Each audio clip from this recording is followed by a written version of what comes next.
Vamos a leer del versículo 13 al 18. Primera de Tesalonicenses 4, 13 al 18. Todos juntos, adelante. Tampoco queremos, hermanos, que ignoréis acerca de los que duermen, para que no os entristezcáis como los otros que no tienen esperanza. Porque si creemos que Jesús murió y resucitó, así también traerá Dios con Jesús a los que durmieron en él.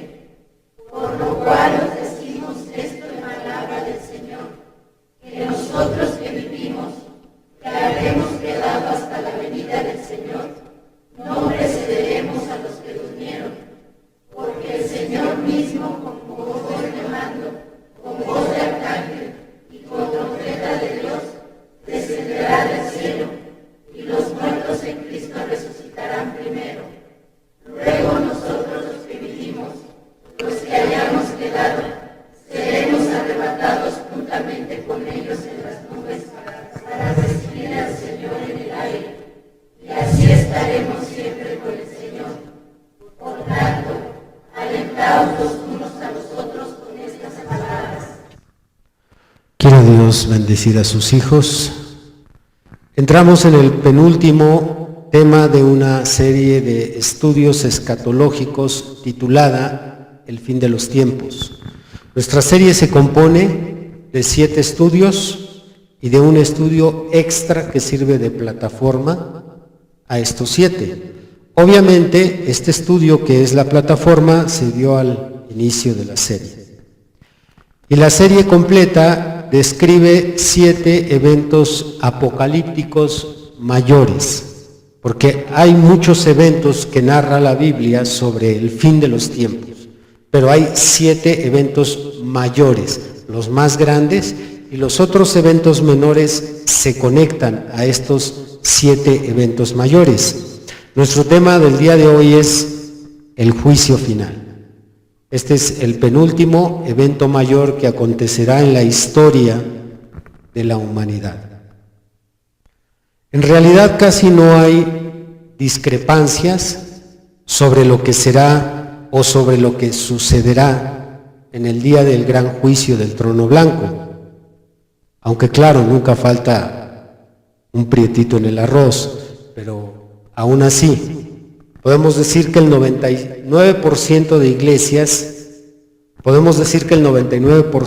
iglesias estamos unificadas en creer lo que va a suceder en este evento. Sabemos que en el día del juicio final, el destino de cada persona es decidido definitivamente. En ese día se le dictará sentencia de destino a cada persona y se le dirá el porqué de ese destino. Digamos que esta es la creencia general de todas las iglesias, incluyendo la Iglesia Católica Romana. En el credo habla del día del juicio, cómo es que en ese día Jesucristo se sentará a juzgar a la humanidad.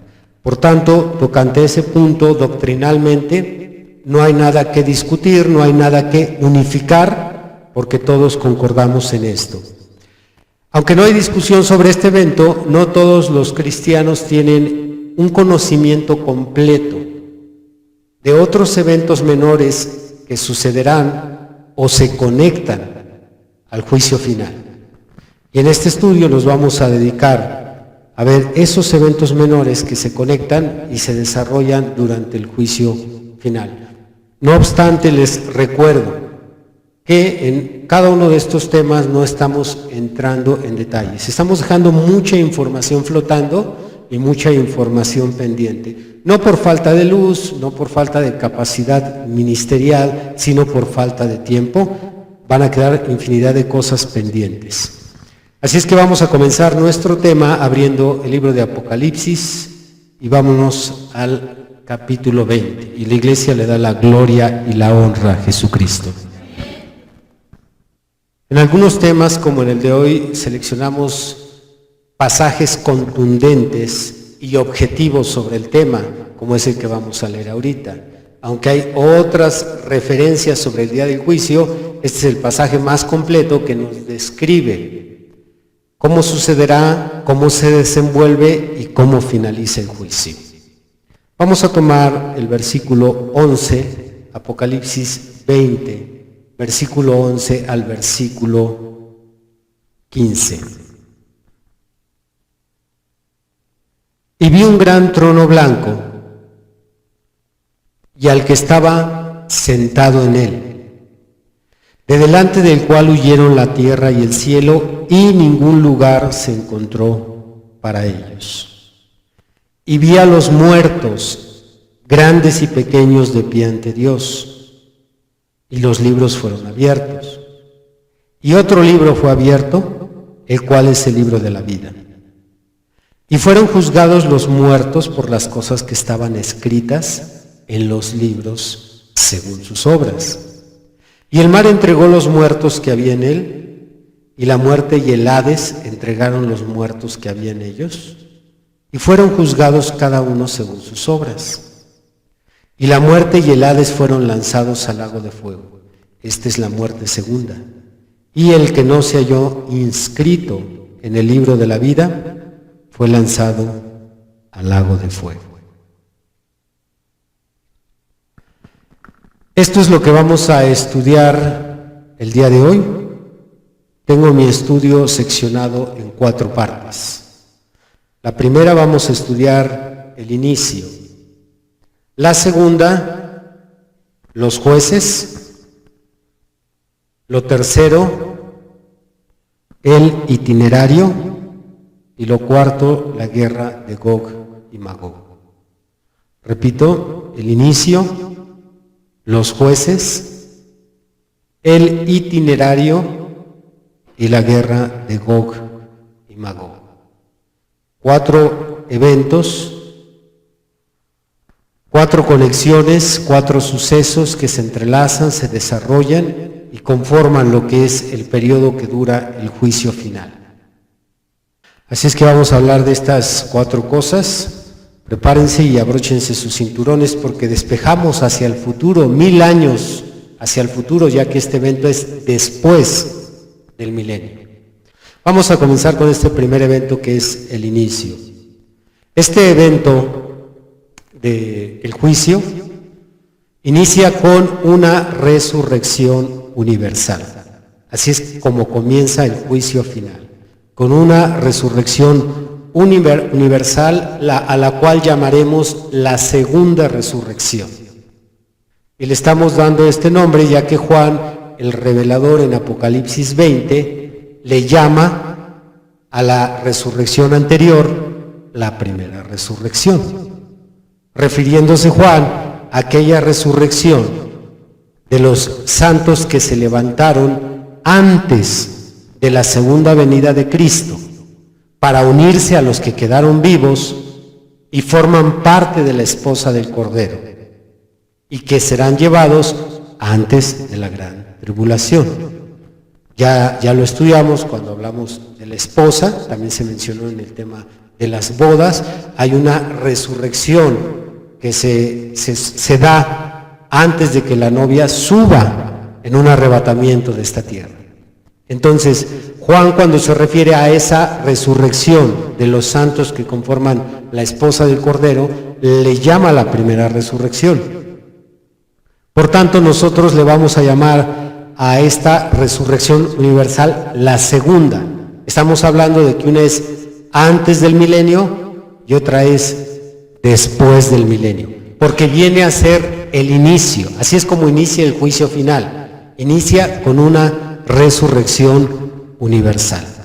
En esa resurrección universal se levantan no solo los santos, sino se levantan los pecadores.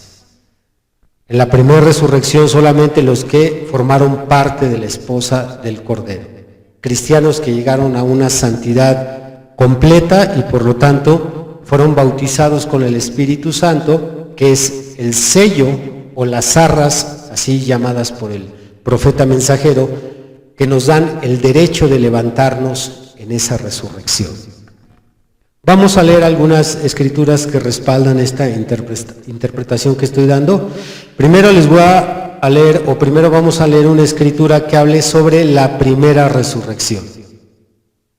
Después vamos a leer una escritura que hable de la segunda resurrección y en tercer lugar leeremos una escritura que hable de las dos resurrecciones juntas. Vamos a comenzar con 1 Corintios capítulo 15.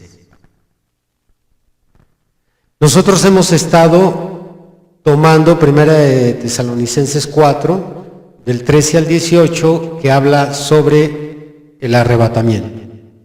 Ahora esta escritura que vamos a leer es contextual a 1 Tesalonicenses 4, 13, 18.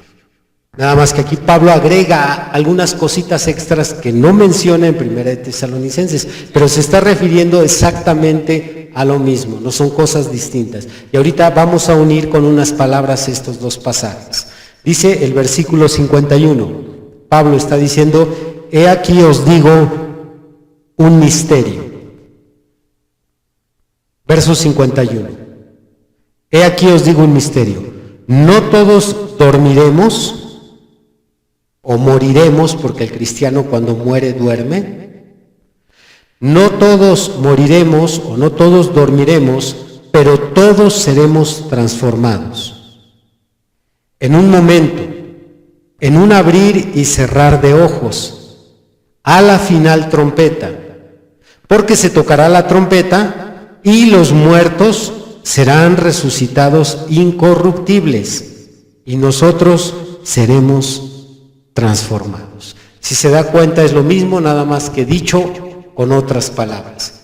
Pablo habló de 3 fases del rapto, voz de mando, voz de arcángel y la tercera, trompeta de Dios. Entonces aquí Pablo está diciendo a la final trompeta, cuando esa trompeta se toque para subir, los muertos en Cristo resucitan, una resurrección universal. ¿Por qué es universal? Porque son de miembros de la esposa del Cordero en todo el mundo. Miembros que forman esa esposa están en España, están en Holanda, están en Argentina, en Chile, en México. De todo el mundo se levanta un grupo de personas para formar parte de la esposa y subir con los que quedaron vivos. Y esos que quedan vivos, dice Pablo, seremos transformados. Lo hablamos hace 2 temas, no podemos subir con estos cuerpos, sino necesitamos otros cuerpos, y cuando sucede esa transformación y los muertos se levanten, esa primera resurrección universal, la esposa del Cordero ya está completa para irse a casar con el esposo. ¿Estamos de acuerdo?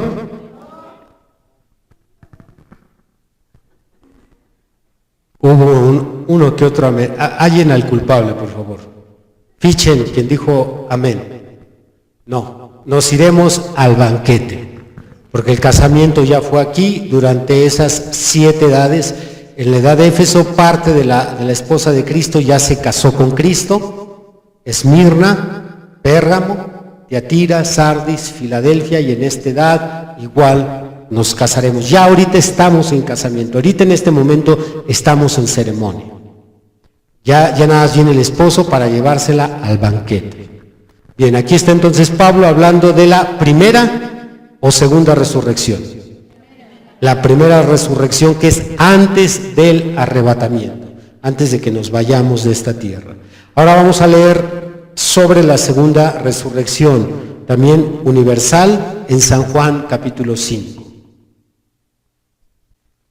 Son palabras de nuestro Señor Jesucristo. Si usted tiene una Biblia con letra roja, usted notará ahí que el Señor Jesús es quien pronuncia estas palabras. Dice San Juan 5, versículo 28.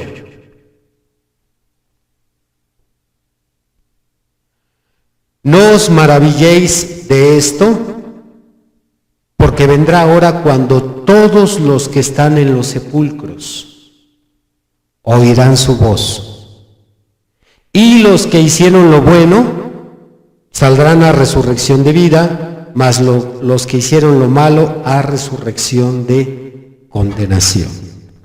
Ahí en esa segunda resurrección, buenos y malos. En la primera resurrección solo buenos, la esposa del Cordero, una iglesia cristiana, una iglesia santificada, una iglesia que se ha perfeccionado por medio de la consagración. Pero en esta resurrección, en la segunda, no se levantan solo los buenos. Se levantan borrachos, marihuanos, adúlteros, maldicientes, narcos, todos se levantan a rendirle cuentas a su Creador. Hasta se levantan los que dijeron, Dios no existe. Y los que dijeron, no hay vida después de esta vida, te mueres y todo termina, ahí se les va a confirmar su error. Se levantan todos. Unos para resurrección de vida, ¿quiénes? Los que se estuvieron preparando, porque aquí estamos sentados no en vano, como piensan muchos no cristianos. Yo no sé para qué te vas a encerrar ahí tanto tiempo y nada más vas a aburrirte y no sé qué haces ahí, deberías de divertirte, aprovecha la vida, estás perdiendo el tiempo. Estamos aprovechando el tiempo porque se nos acaba el tiempo. Nos estamos preparando para esa resurrección, para que cuando nos presentemos delante de nuestro Creador tengamos buenos reportes. Por eso estamos aquí aprovechando el tiempo. Pero toda esa gente que murió de una manera imprevista, como el día de ayer que venía viajando en la carretera, se impactó un carro, pasamos poquito después del impacto, quedó destrozado. Dudo que en las condiciones en que yo vi el carro, la persona haya sobrevivido. Infinidad de personas mueren así, no se preparan para la muerte. La mayoría de personas en sentido común se preparan para vivir, se preparan para comer, para vestir, para una casa, para el techo, para los niños, para la educación, siempre preparándose para esta vida, pero casi nadie se prepara para la muerte, excepto los cristianos, que saben que tienen una cita con su Creador.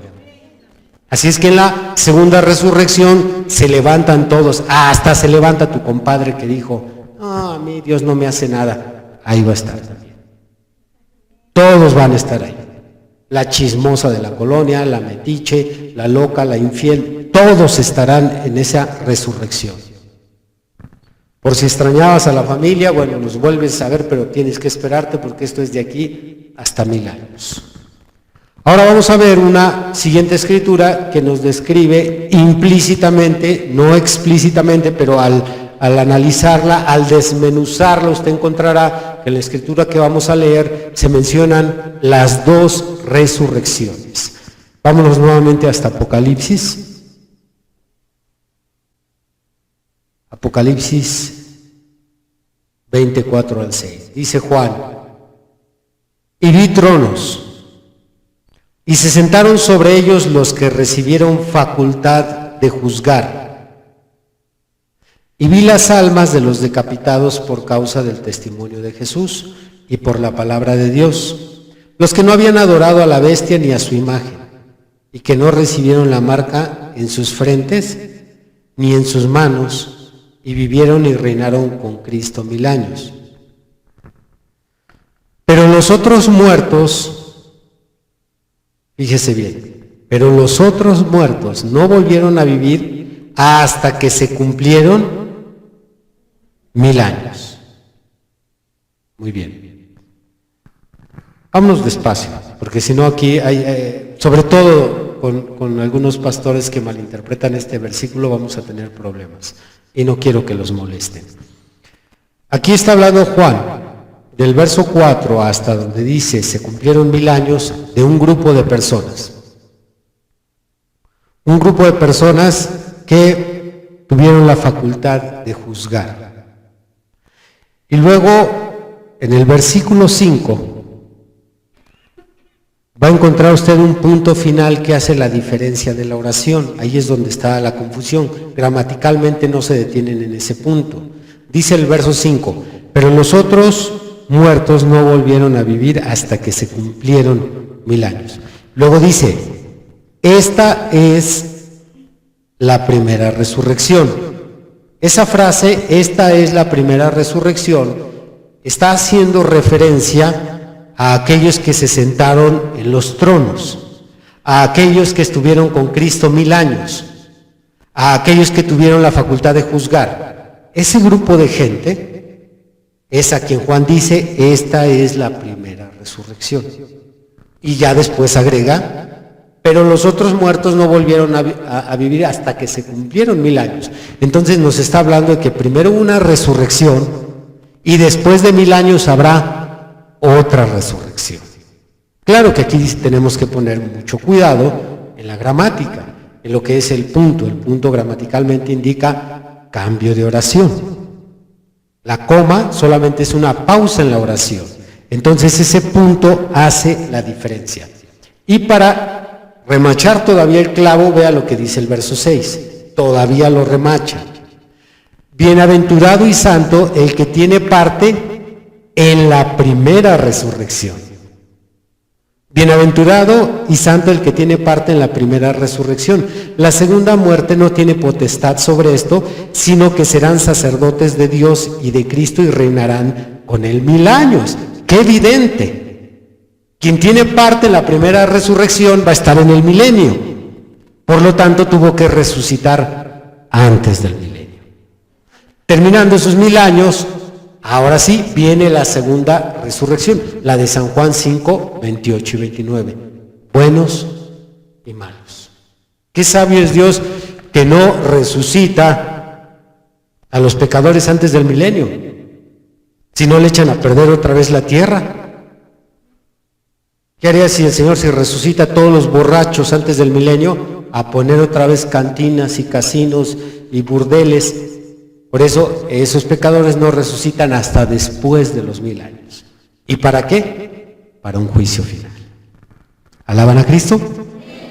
Muy bien, entonces ya tenemos ahorita entendido cómo es el inicio del juicio. Ahora vamos a ver quiénes van a estar presentes, quiénes ejecutan sentencia, que es en este segundo punto los jueces. Juntamente con Jesucristo se sentarán a juzgar un grupo pequeño, relativamente es un grupo pequeño. Claro que lo podemos designar como pequeño al compararlo con el grupo de personas que pasan a ser juzgados. Los que van a sentarse a juzgar, a ayudar a Jesucristo a juzgar a la humanidad, la Biblia nos da una cifra de decenas de millares, ni siquiera son centenas, son decenas de millares. Mientras que la Biblia menciona que los que pasan frente a ese trono a ser juzgados son millones de millones. Relativamente somos un grupo pequeño, muy pequeño. Y luego si a esto le agregamos que esas decenas de millares son desde el año 33, que es el inicio de la iglesia cristiana, hasta el siglo XXI, divide usted esas decenas de millares en esos 7 periodos o 7 épocas de tiempo, o esos 2000 años, somos muy poquitos los que se sentarán a juzgar en ese trono, mientras que los que pasan frente al trono son millones de millones. Ahorita vamos a leer los números bíblicamente. Pero esos grupos de personas son los que van a ayudar a Jesucristo a juzgar, esas decenas de millares. Hablando de entre todas las naciones. Y del pueblo judío solamente son 24 personas las que ayudarán a Jesucristo a juzgar a la nación de Israel. 24, no más. 12 patriarcas, que son del Antiguo Testamento, y 12 apóstoles, que son del Nuevo Testamento. Entonces tenemos decenas de millares, más 24 judíos que se sientan en tronos a juzgar a la humanidad, y en particular a juzgar a la nación de Israel. ¿Le dan la gloria a Dios? Vamos a ver bíblicamente esto. Abra por favor el libro de Daniel. Daniel capítulo 7. Vamos a leer ahí en el versículo 9 y versículo 10. Estuve mirando hasta que fueron puestos tronos, y se sentó un anciano de días, cuyo vestido era blanco como la nieve, y el pelo de su cabeza era como lana limpia. Su trono llama de fuego, y las ruedas del mismo fuego ardiente. Un río de fuego procedía y salía de delante de él. Millares de millares le servían y millones de millones asistían delante de él. El juez se sentó y los libros fueron abiertos. Esta visión la tuvo el profeta hace 2500 años. Y él vio cómo era un mar de multitud de personas. No se podían contar los que pasaban frente a ese trono. Pero a sus lados, al costado, a sus costados del Señor Jesús, habían más tronos de personas sirviéndoles, que iban a hacer el papel de juez, iban a juzgar a la humanidad junto con Jesucristo. Habremos personas que tendremos ese privilegio, no de ser juzgados, sino más bien de juzgar a otros. Quizás aquí en la iglesia tengamos a uno o a dos que tendrán esa facultad. Y Juan tiene exactamente la misma visión, nada más que con pequeñas o ligeras diferencias. Vamos a ver en Apocalipsis también cómo es que Juan nos describe su visión. Nuevamente nos vamos al capítulo 20 para leer el versículo que leímos hace unos momentos. Apocalipsis 20, versículo 4. Y vi tronos, y se sentaron sobre ellos los que recibieron facultad de juzgar. Y vi las almas de los decapitados por causa del testimonio de Jesús y por la palabra de Dios, los que no habían adorado a la bestia ni a su imagen, y que no recibieron la marca en sus frentes ni en sus manos, y vivieron y reinaron con Cristo 1000 años. Evidentemente, por lo que ya se estudió en temas anteriores, Juan se está refiriendo a la esposa del Cordero. Es la esposa del Cordero, nadie más, ningún cristiano tiene ese derecho de sentarse a juzgar. Más bien, todo cristiano que no pudo ser parte de la esposa del Cordero, junto con el pecador, pasará frente a ese gran trono blanco. El pecador tendrá que dar cuenta de sus acciones, de sus mentiras, de sus infidelidades, de sus maledicencias, de todas las personas que golpeó, de su violencia. Él tendrá que dar cuenta de sus obras. Lo leímos en Apocalipsis 20, del 11 al 15. Y los libros fueron abiertos y fueron juzgados los muertos por las obras que estaban escritas en los libros. Pero el cristiano también tiene que dar cuenta, porque no aprovechó la enseñanza que recibió en cada culto, porque menospreció la oportunidad que recibió, porque tuvo en poco la santidad, porque amó más su pecado, su mundo, que a Dios. Así es que pasará igual el cristiano junto con el pecador frente a este trono, y habrá unos millares que estarán juzgando a esos pecadores. El que Dios use varios jueces para juzgar a la humanidad, como estamos leyendo en estos pasajes, es un excelente sistema penal acusatorio. Si lo analizamos desde el punto de vista legislativo, es un excelente sistema penal acusatorio. ¿Por qué Jesús, siendo Dios hecho carne, como un ser que conoce la vida, los pensamientos, las palabras, las acciones de las personas, por qué tendría que ser ayudado por un grupo de personas para juzgar a la humanidad? ¿Por qué? He aquí la sabiduría del Señor. Porque en cada dispensación, en cada época, la humanidad a lo largo de la historia, para poder obedecer, para poder seguir a Dios, ha enfrentado retos diferentes. Los retos que tenemos en la actualidad para seguir a Dios hoy en día no son los mismos retos que tenía la humanidad en el siglo XV o en el siglo II. Son circunstancias diferentes, son contextos culturales diferentes. Hay cosas que enfrentamos hoy en día que no enfrentaron las personas del siglo II. Pongamos de ejemplo la generación del siglo II, los cristianos. Aquellos cristianos, para poder declarar abiertamente su fe, tenían que enfrentar la ira del emperador. Muchos cristianos, por levantar su bandera de creyentes, por mantener su lealtad a Jesús, tuvieron que ser arrojados al Coliseo para ser devorados por los leones. En esta época no enfrentamos el martirio. Existen pequeñas excepciones, pero son pequeñas excepciones donde alguien ha sido muerto por el nombre del Señor. Tal es el caso de algunos cristianos en países musulmanes. En Irak, Irán, por ahí de repente sacan noticias, suben videos en el YouTube donde mataron a algún cristiano, pero son excepciones. O en el caso de Chiapas, los hermanos en Chamula que están siendo asesinados, son excepciones. Pero en realidad en esta época, el martirio no es el precio de ser cristianos.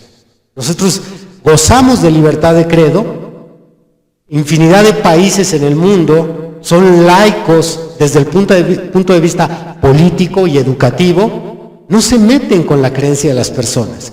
Pero en el siglo II, ser cristianos era tener su vida colgando en un hilo. Por lo tanto, los retos y circunstancias que enfrentaron en el siglo II fueron muy diferentes a los nuestros. Así es que si hubiera una persona no cristiana del siglo II, que en el día del juicio se dé cuenta que los retos que vivimos en el siglo XX fueron más sencillos en comparación con los que ellos enfrentaron, podría justificar su cobardía. Un cristiano, o más bien una persona, por cobarde que no quiso seguir a Dios, pudiera decir: a mí me la pusiste muy difícil, y a los del siglo XX, que no tenían que sacrificar sus vidas, fue muy sencillo para ellos. Pero no habrá manera de excusarse, porque en esos tronos se sentarán hermanos del siglo II que vencieron, que entregaron su vida por el nombre de Jesús, que fueron arrojados a los leones, y esos hermanos que vencieron juzgarán a los cobardes de esa época. Qué sabio es nuestro Dios. Y igual los que no quieren vencer en esta edad, los que no quieren negar su carne. Ay, es que cómo me voy a vestir yo así, me voy a ver muy mal, y si yo dejo de ponerme esto y me dejo el otro, me veo de esta forma. Aquellas que no vencieron su vanidad serán juzgadas por hermanas que vencieron su vanidad. ¿Alaban a Dios? Nada se le escapa a nuestro perfecto Dios. Es que para mí fue muy difícil, Dios. Aquellos hermanos no entienden, y aquellos no entienden, y tú tampoco entiendes. Tienes razón, hija. Así es que te va a juzgar una de tu misma época que enfrentó lo que tú no pudiste vencer, y ella es la que te va a condenar. Dios no dejará margen de que ni siquiera un pecador piense que Dios es injusto. Por eso es que tiene ese grupo de ayudantes para juzgar a la humanidad, creyentes y pecadores. ¿Alaban su sabiduría? Amén. Ahora Apocalipsis 3. Dice en el verso 21. Hermosa promesa la que vamos a leer. Al que venciere, le daré que se siente conmigo en mi trono, así como yo he vencido y me he sentado con mi Padre en su trono. ¿Quién se va a sentar junto con Jesús en un trono? Solo el vencedor. Solo aquel que venció el pecado, sus tentaciones, su carne, su vanidad, su ego, su yo. Todas aquellas cosas que muchos cristianos ponen como pretexto para no obedecer a Dios, habrá entre nosotros vencedores. Ay, es que para mí era bien difícil. Dirá Jesús ahí entre los que tiene sentados: vamos a revisar la vida de él, que iba a la misma iglesia que tú ibas, que se sentaba en la misma banca donde tú te sentabas, y vamos a ver cómo él también enfrentó lo que tú enfrentaste, y él venció. Y tú no venciste. Siempre habrá cobardes y valientes. Y los cobardes, dice Apocalipsis 21:8, tendrán su parte en el lago que arde con fuego y azufre, y los valientes tendremos nuestra parte en un trono a un lado de Jesús. Alaban a Dios. Por eso no necesitamos nosotros correr a nadie, por muy mal que ande. Anda haciendo sus diabluras y a lo mejor a ti te molesta. Oye, pero es que el hermano anda mal, anda haciendo esto. Espérate, ya el día del juicio final, ese día ya nos toca juzgar. Ahorita no nos toca juzgar, nos toca orar por los que andan mal. Interceder por ellos. Ya llegando a aquel día, si tú eres parte de los que se sientan en ese trono, ya los juzgarás. Pero ahorita tenemos que interceder unos por otros. ¿Alaban a Cristo? Cuando uno analiza esto, uno dice, qué sabio eres, Señor. Qué sabio, ¿cómo es que tú has acomodado las cosas para que gentiles juzguen a gentiles, judíos juzguen a judíos? Porque nosotros no podríamos juzgar a un judío, no los entendemos. Pero el Señor tendrá ahí 24 judíos para juzgar, que vencieron los obstáculos de su tiempo. Esos 12 apóstoles vencieron lo que los otros judíos no vencieron, así es que ellos serán los indicados. Si un judío dice, es que la ley de Moisés dice así, es que aquello, ahí estarán esos apóstoles que también eran judíos y que ellos entienden los obstáculos que ellos enfrentaron. ¿Alaban a Cristo? Bien, vamos a pasar al tercer punto, que es el itinerario. Aquí vamos a ver o vamos a responder a las preguntas: ¿cómo se desarrollará el juicio? ¿En qué orden van a ser juzgadas las personas? ¿Quién pasa primero? ¿Quién pasa después?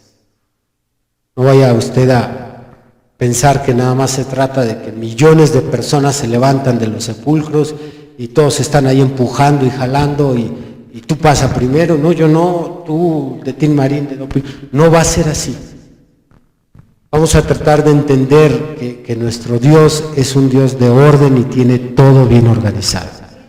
Él no está improvisando a última hora. Él no va a agarrar a última hora ángeles, a ver, amontonen a todos aquellos de aquel lado que se están viniendo. No va a ser así. Todo está bien planeado por nuestro Dios. ¿Alaban su sabiduría? Bien, ¿cómo se desarrollará? ¿Cuál es el itinerario? Bueno, la humanidad será seccionada para ser juzgada. Repitan, la humanidad será seccionada para ser juzgada. ¿Cómo va a ser seccionada? Va a ser seccionada de 3 formas: por generaciones, por nacionalidades y por conocimiento. Es como Dios seccionará a la humanidad. Si el hombre es sabio, en algunas cosas también toma cuidado, toma nota de estas situaciones. Por ejemplo, cuando hay inscripciones, hay exámenes de admisión en las universidades. ¿Cómo es que los seccionan por el número de ficha, los que entraron por el apellido o por el bachillerato? No nada más entra así toda la bola empujándose. Si en el juicio tampoco va a ser un jaloneo, no. Todos seccionados por una generación, después van a ser seccionados por qué nacionalidad pertenece y después por la luz o el conocimiento que adquirió aquí en vida. Así es como la humanidad será seccionada. Primero, por generaciones. Pasará primero la generación antediluviana. Porque la generación antediluviana no tuvieron una Biblia como la que usted tiene. No tuvieron pergaminos como los que tenía la nación de Israel. La generación antediluviana no contó con un libro como el que hoy se lee en las iglesias, como el que mucha gente tiene, aunque sea guardado, ¿verdad? Ahí empolvándose, sin abrirlo, incluyendo hasta cristianos. Yo recuerdo cuando era católico, compré una Biblia grande, guadalupana, muy bonita, me salió carísima, porque está muy caro. Donde quiera ya también es un lucro con las cosas de Dios. Yo la tuve guardada por años. Nunca la abría, pero qué bonito adornaba mi librero. Se veía muy bien. aunque nunca la leí. Bueno, la generación antediluviana no tuvo Biblia. Por tanto, esa generación será juzgada, será seccionada aparte. Primero todos los que vivieron antes de Noé. Después pasarán a aquella generación que tuvieron la ley de Moisés. Porque una vez que se les dio la ley de Moisés, ahora sí ya tenían en qué basarse para saber qué hacer y qué no hacer, pero en qué basarse en forma escrita. Podían leer. Los primeros libros que se escribieron de toda la Biblia son los que están en nuestra Biblia cronológicamente acomodados. Para nosotros el Pentateuco, para los judíos la Torá. Así es que aquella generación que es la generación de Moisés pasará después. Y luego, se me estaba escapando, antes de Moisés pasa la generación de los patriarcas, porque esa es una generación que vivió conforme a las enseñanzas de Abraham, de Isaac, de Jacob, de las 12 tribus. Esa generación también recibió instrucción, pero en este caso fue por medio del patriarcado. Después de los que vivieron bajo la ley de Moisés, sigue la generación de la gracia, todos aquellos que vivieron bajo las enseñanzas de Jesucristo, que son los últimos 2000 años de historia. Desde el tiempo de Jesús hasta nuestros días, toda esa generación está bajo la generación de la gracia. Esta sería la forma en que se seccionará generaciones.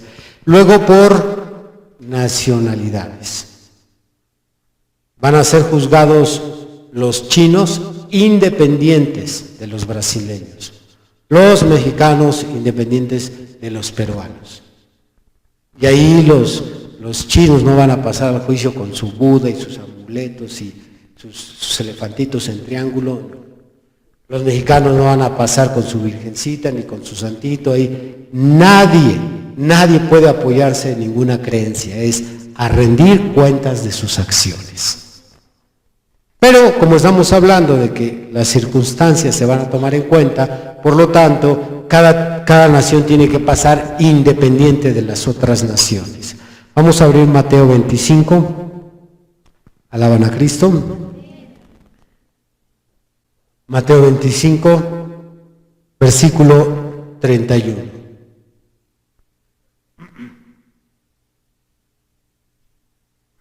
Cuando el Hijo del Hombre venga en su gloria, y todos los santos ángeles con él, entonces se sentará en su trono de gloria, y serán reunidas delante de él todas las naciones, y apartará los unos de los otros como aparta el pastor las ovejas de los cabritos, y pondrá las ovejas a su derecha y los cabritos a su izquierda.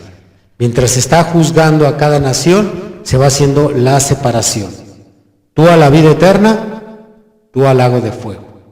A la vida eterna, al lago de fuego. Por naciones. Me imagino que por donde comienza el Señor es por el oriente, porque es los primeros que recibieron luz. Así es que comienza el oriente, primero todo lo que es los países de oriente, de ahí se va recorriendo la luz hacia el occidente, imagino que se va recorriendo hacia Asia, Europa y por último Occidente. Yo pienso que no hay manera de decir, bueno, a mí me toca el último, eso me conforta. Yo creo que hasta va a ser más horrible al ver cómo se están siendo arrojados al lago de fuego las personas, nada más en la medida que se va acercando hacia nosotros el juicio o hacia aquellos que van a estar en el juicio, va a ser algo psicológicamente tremendo. Y luego por conocimiento. Dice Pablo que los que tuvieron una ley escrita en papel serán juzgados por esa ley. Los que no tenían la ley en forma de libro serán juzgados por el conocimiento que había en su corazón. Aquí en este caso podemos entender que tú vas a ser juzgado con el libro que tienes ahí. Dios te juzgará con la Biblia. Aquí estaba escrito. ¿Tú lo leíste? ¿Por qué no lo hiciste? Si ahí estaba escrito. Pero hay personas a quienes nunca les ha llegado la Biblia, pero Dice el Señor que los mandamientos están escritos en su corazón. Entonces aquellos que no tengan una Biblia o nunca oyeron de una Biblia, sin embargo en su corazón les dictaba lo que es correcto y les prohibía lo que era incorrecto, lo que comúnmente llamamos la conciencia. Sabemos que la conciencia nos hace sentir que esto está mal, nos hace sentir que eso es lo correcto y en base a ese sentir es que esas personas serán juzgadas por el conocimiento. Abra Romanos 2. Vamos a leer de ahí del versículo 12 al 16.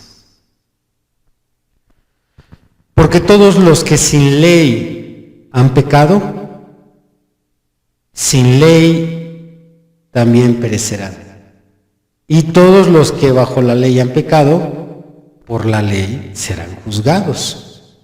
Porque no son los oidores de la ley los justos ante Dios, sino los hacedores de la ley serán justificados.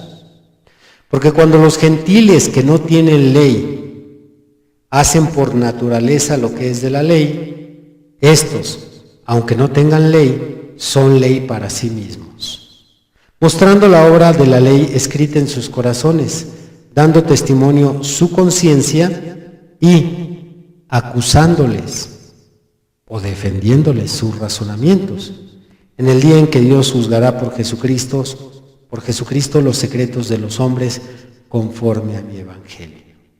Está refiriéndose al día del juicio, porque al final dice, en el día en que Jesucristo juzgará a los hombres, juzgará los secretos que hay en ellos. Y una evidencia muy clara de que las personas tienen una ley escrita en su corazón es porque cuando se tiene que investigar sobre algún crimen, hablemos esto desde el punto de vista legal, que quieren encontrar a un criminal, si van a interrogar a 3 personas y entre ellas está el culpable, los otros 2 internamente se sienten tranquilos. Hasta hemos hecho un refrán: el que nada debe, su conciencia no les está acusando. Pero al otro, como dijo Salomón en Proverbios 28, al impío, su sangre lo persigue hasta la tumba. Entonces, no hay manera de que alguien se excuse al decir, yo nunca tuve la Biblia. Ah, ¿no la tuviste? Pues sin ley serás juzgado. Vas a ser juzgado por lo que tu conciencia te dictaba que no deberías de hacer y lo hacías. Y que deberías de hacerlo, ayudar a tu prójimo, ayudar al necesitado, y no lo hacías. Nadie se le va a escapar a nuestro Señor. Y algo todavía que debe de preocuparte, si tú estás acostumbrado a arreglar las cosas con sobornos, no hay manera de sobornar a este juez. No se vende. Ni él ni los que le van a ayudar. Si aquí tú compras con tu dinero a infinidad de corruptos, desde la cabeza de la nación hasta el funcionario público más pobre, aquí con un billete por abajo, con eso se arregla. Hasta los pastores a veces andas comprando con eso, con dinero. Ya dale su diezmo para que se calle y no diga nada contra mí. Ya y vaya para que no nos tire tan duro. Sí, puedes comprar al padrecito, al sacerdote, al papa, al pastor, a cualquiera. Pero este juez no se vende por nada. Y ahí va a estar la Biblia para juzgarte o tu conciencia para juzgarte. Ayúdanos, Dios. Ayúdanos y tenos misericordia. Bien, pasamos a la cuarta y última, la guerra de Gog y Magog. Cuando sucede la segunda resurrección, los pecadores que se levantan de su tumba resucitan con el mismo cuerpo con el cual descendieron.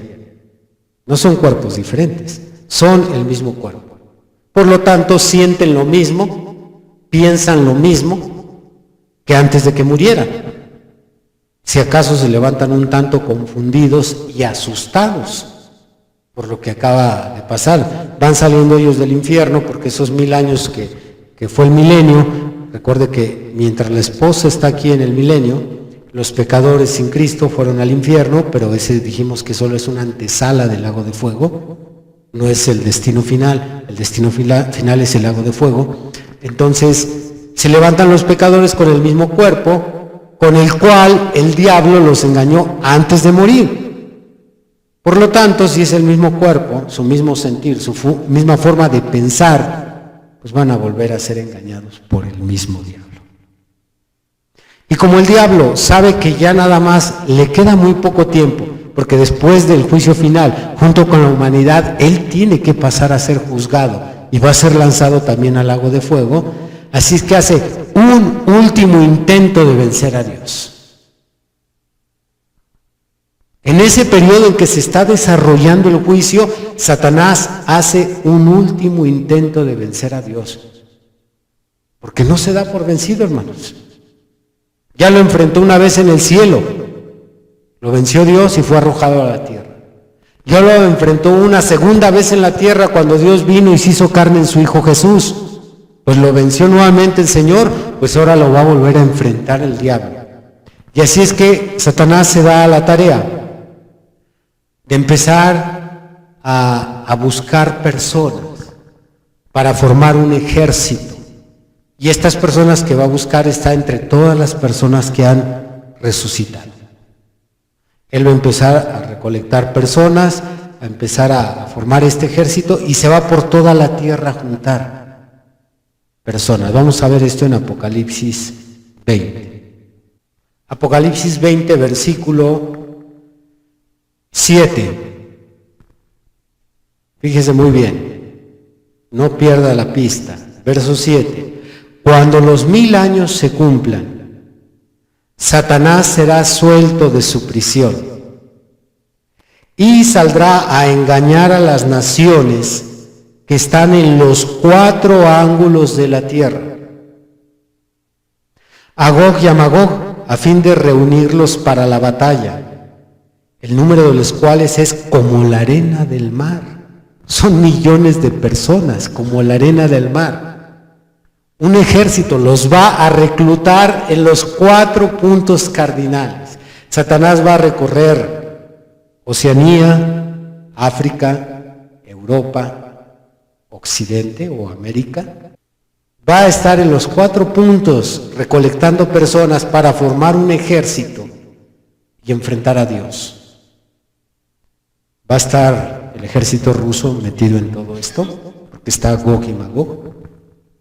Y este es su último intento, su última lucha por vencer al Señor.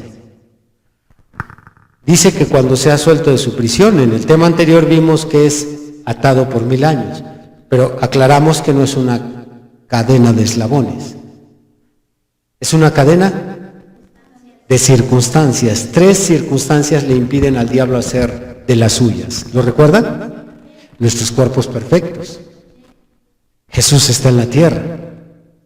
Y aparte las personas están siendo controladas por una mano de hierro, gobernadas con vara de hierro.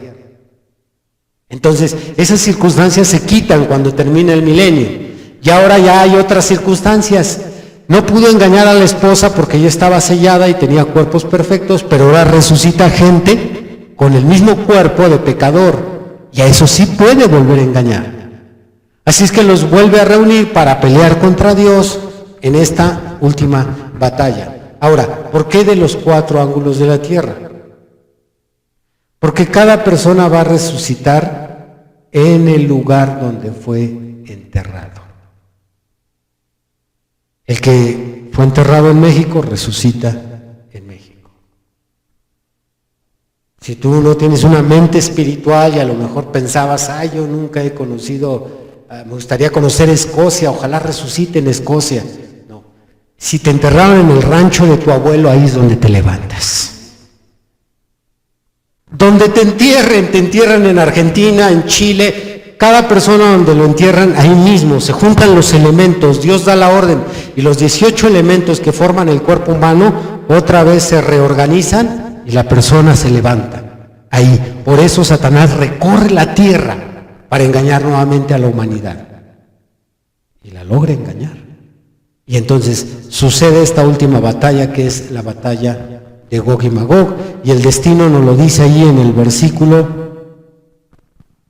9. Y subieron la anchura de la tierra y rodearon el campamento de los santos y la ciudad amada, y de Dios descendió fuego del cielo y los consumió. Y el diablo que los engañaba fue lanzado al lago de fuego y azufre, donde estaban la bestia y el falso profeta, y serán atormentados día y noche por los siglos de los siglos. No sé cuánto tiempo dura esta batalla, este enfrentamiento, pero Dios termina destruyendo al diablo y a todas aquellas personas que se levantan y vuelven a ser engañadas por segunda vez. Y les aseguro que si hubiera una tercera resurrección, el diablo los vuelve a engañar. Y usted dice, ¿cómo puede pronosticar algo como eso? Lo veo aquí como pastor. El diablo te engaña, te lleva al mundo, te vuelve a traer Dios y te vuelves a largar. Muy claro, ¿no? Pues es que es el diablo. No crea que solo el Señor lo contrató por conocerlo de tiempo, sino porque hace bien su trabajo. ¿Alaban a Cristo? ¿Cuántos le dan la gloria a Dios? Bien, pues esto es lo que va a suceder en la guerra de Gog y Magog. Yo he predicado ya desde hace muchos años sobre estos temas escatológicos, lo que es el juicio, el milenio, esta guerra o batalla, y he tocado puntos importantes, así con lujo de detalles que ahorita quedaron flotando, que no se mencionaron, porque hubo muchas cosas que era necesario dejarlas fuera, ya que estamos, si usted recuerda, se ha venido mencionando desde un principio, solo estamos eslabonando eventos, nada más. No podemos entrar en todos estos detalles. Me hubiera gustado hablar mucho sobre el ejército ruso que va a participar en este enfrentamiento, sobre el libro de la vida, que también he predicado temas, el libro de los muertos es otro tema, o cuando el mar, el Hades, entregan los muertos que hay en ellos, también es otro estudio muy profundo, pero bueno, queda mucho por compartir. Ahorita vamos a dejar nuestro tema hasta aquí y el próximo domingo estamos entrando al tema final. Pónganse de pie.